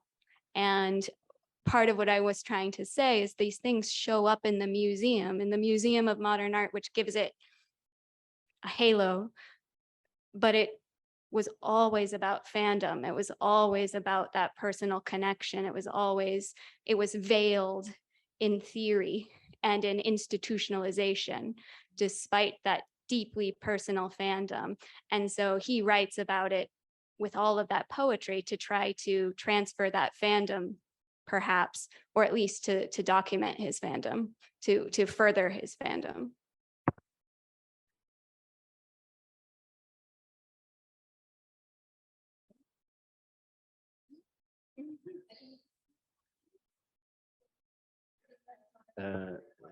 I have a question for you. Is what the question was for the curator of the photographic collection or for the researcher?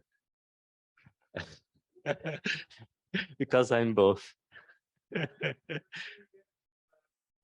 Yeah, well, the interesting thing about this Cardoso situation is,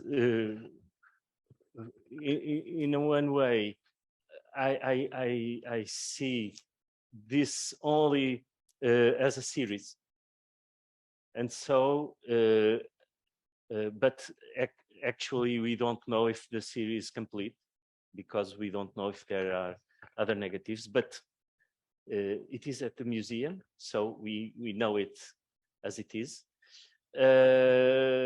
Actually, as you know, every piece of past that we can pick for us is a document. So there's a tension between both.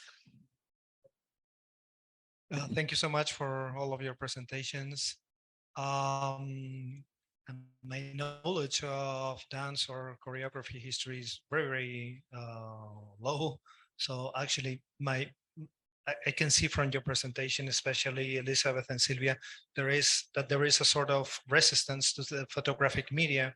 And I was wondering if that same resistance is to be found in some other media, and I'm thinking especially in film and video. Another question would be for Elizabeth only. And you mentioned that the MoMA closed the dance department in 1948, Yeah. and actually that the photographs went to the New York Public Library. Is that, and that is amazing, actually. Having the MoMA closing departments is something that it's, and I don't know if you could expand that or more or less the reasons why it was closed. And thank you. Well, this is the subject of my book.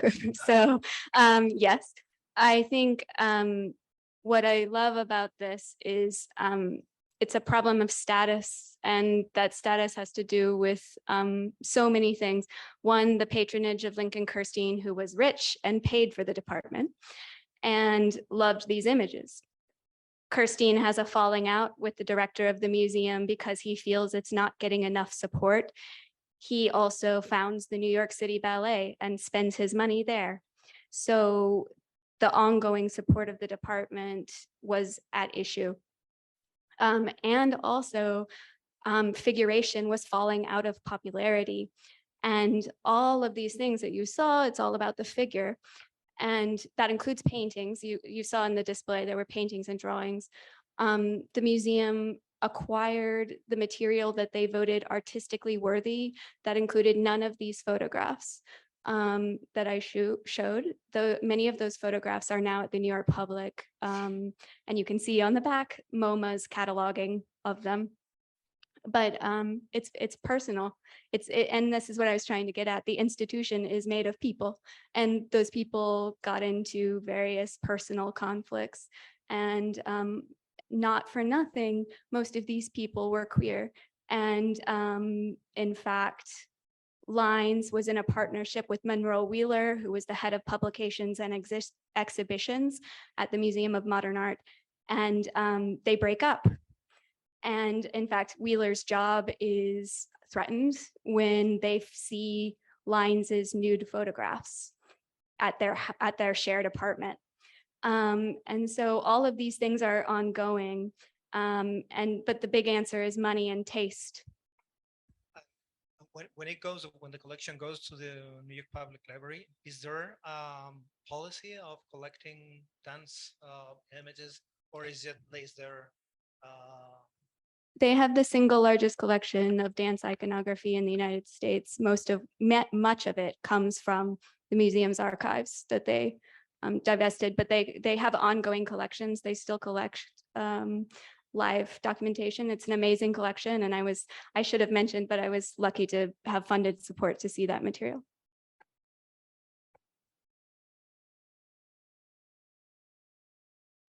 Sorry, I'll keep it brief. But no, I was just looking, it's an observation, the distinction between this morning and this afternoon. It isn't, to me, kind of points to a different relationship with photography. But this morning when we were talking about performance art came to a point where its meaning was contained within the photograph. Whereas this afternoon, we're talking about something else. I think that's a really interesting kind of distinction through the different talks, and whether or not that goes back to my point of performance moving into works to camera. I realize that we didn't answer the film question. Sorry, but yes, they're different things. I see them, like I was saying, they're collaborative projects between the choreographer, the subject, who sometimes is the choreographer, and the photographer. But in the case of film, Balanchine in particular said they were horrible because of his insistence that you cannot crystallize a dance into a single instance. It's an ongoing iterative performance, and to show one dancer in one role destroys it. So he thought photography was better because he could control how that looked. Whereas film, particularly because he couldn't replay the film, this is of course before videotape and the live image, feed, you know what I'm talking about. We're at a, he couldn't watch it back. Yeah. Exactly. So he thought it was out of his control and a false crystallization of his choreography that distorted it. I don't know. Simone, thank you.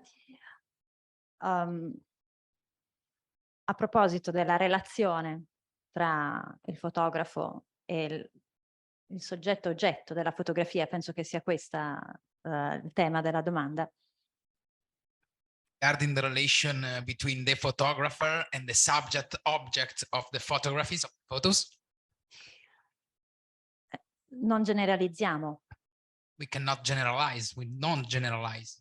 Questa relazione cambia costantemente a seconda del soggetto, dell'attore, del The pensatore. relation changes constantly in relation with the subject, the actor, Del fotografo, of the photographer, with se the è photographer. se è un fotografo artistico, se non lo è, se è un semplice studio.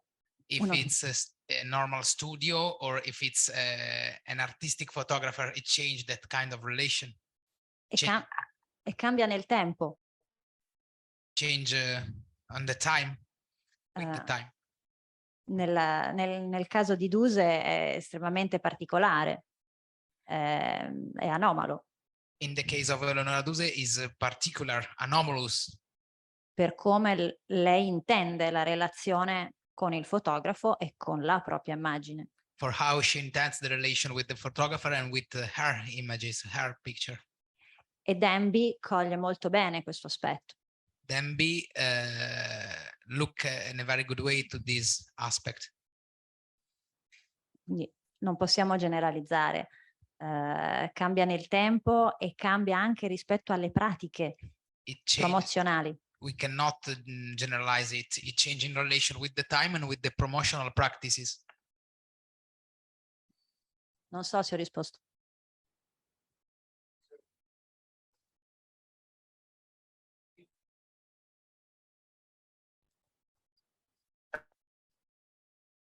Sorry, the microphone, because we can't hear the...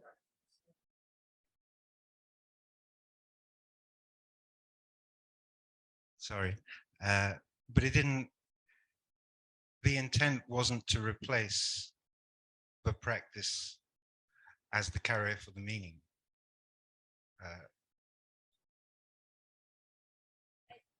I think I understand. I think the intent was to create something that would allow insider viewers to remember. That's part of it, because the choreographer is, or the actor is controlling the image. There's the sense that it's truer to the original instantiation of the performance to a certain degree. But whether that's true or not, I don't know. This is kind of the claim of these texts. No, I'm just interested in terms of many of the performance artworks that were maybe referenced in the earlier talk actually are works that have now entered into the history of that medium. And I think that's quite distinct from what you were talking about today or this afternoon. And that's I suppose that's the nuance that I'm interested in. But I also think that performers that we call performance artists are orchestrating those images and trying to control them, as we've already discussed today. And that shows up in different ways, just as my colleague here, Sylvia, was saying. We can't generalize. It all depends on the relationship and the image.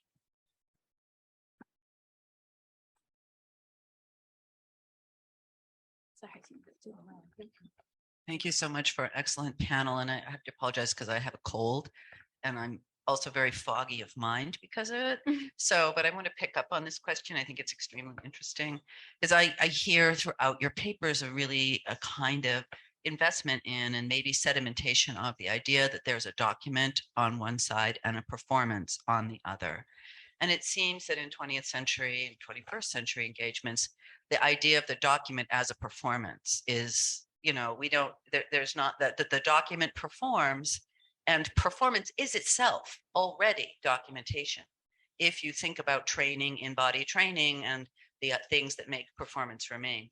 So I think that is one way maybe to think about it differently. that you bring up, but I also just wonder, and maybe we can talk about it later, this investment in a distinction, in a rigid distinction between that a document doesn't perform and a performance doesn't already document. I think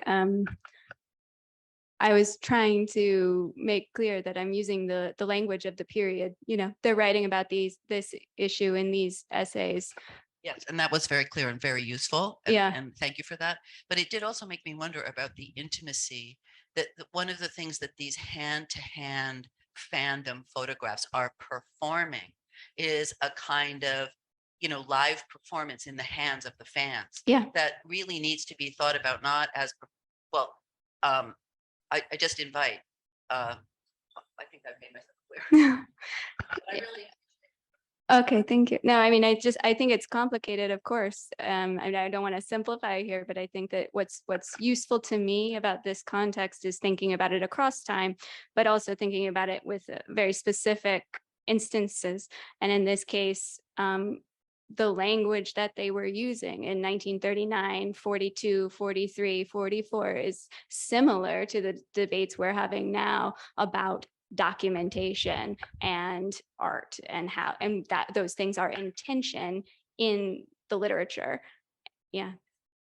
I just wanted to add into that kind of conversation because I found them totally fascinating, all three presentations. So thank you so much. But to think also about the 70s and to think of how dance also shifted gear in the 70s. If we think of people like Yvonne Rainer and we think of the films of Babette Mangold.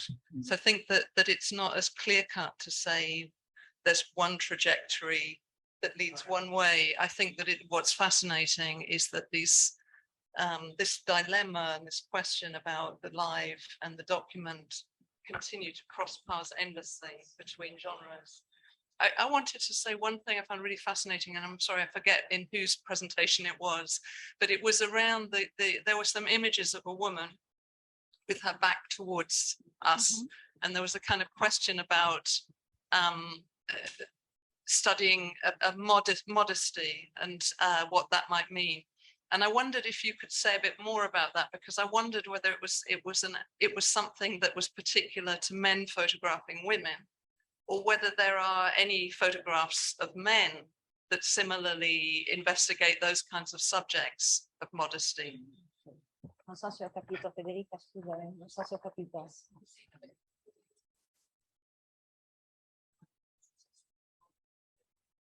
Cioè, allora avevo capito. Ok.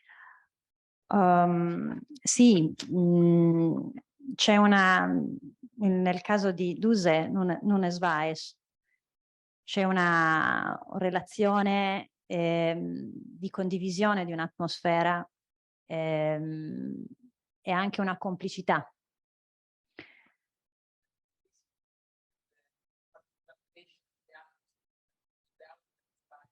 Nunes Weiss. No, and Duse si nasconde costantemente all'occhio del fotografo. Duse hide herself constantly to the eyes of the photographer. Cerca questa complicità nello sguardo del fotografo che la cerca. She tried to find the complicity in the gaze of the photographer that is going to search her. E in questa l'intimità, la vicinanza, l'abbattimento della distanza tra lei e il fotografo. This is the point, the Intimacy, intimacy that become la vicinanza. The nearest, nearness with the photographer. Che abbatte appunto questa distanza tra lei e il fotografo. It drop off the distance between her and the photographer. Non so se ho risposto.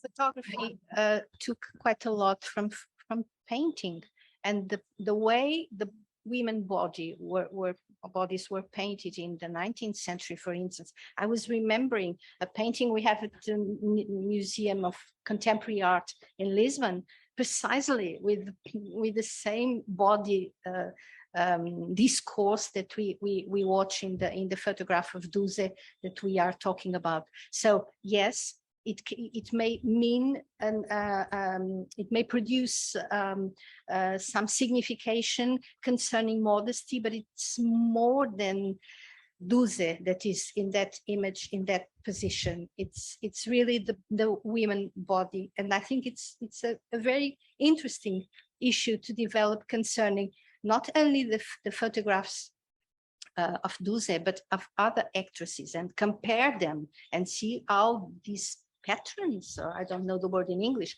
are worked out with the photographer. Yes, it is very important because there is a kind of conversation between them, especially when we are talking about those huge actresses, big actresses that have an whole program concerning the way they will be in the public sphere, the way they will be projected even by those who never saw them on stage. So I think it's very useful to link painting till the mid 20th century.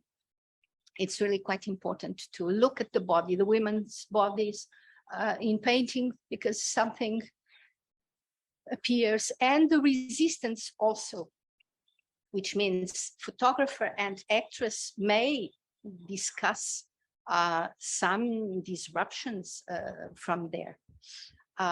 Something I've been thinking about while I was listening to your interventions is the question of the analysis of discourse, because when we were now talking about performativity, and Rebecca Schneider interrogated this binary question,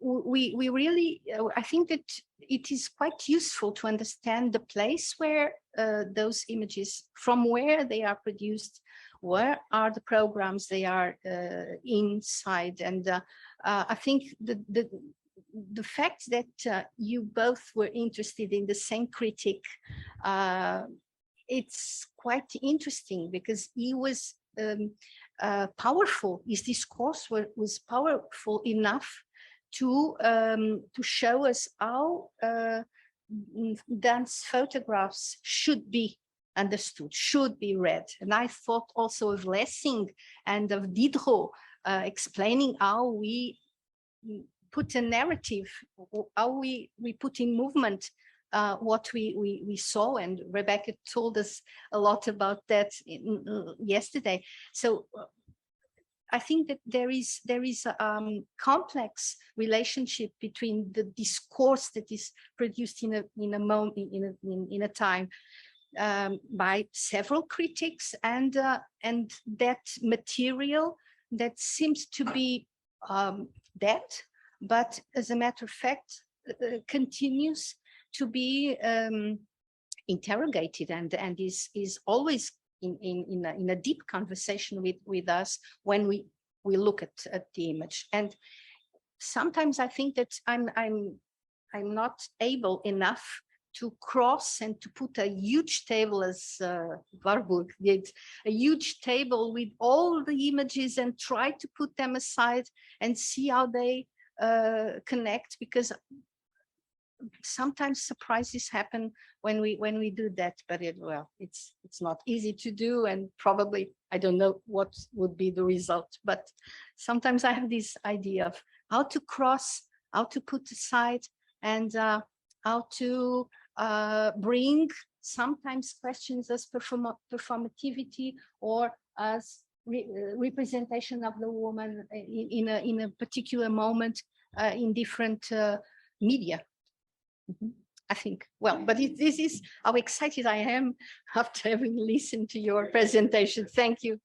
We continue with the coffee break. Thank you. Thank you so much.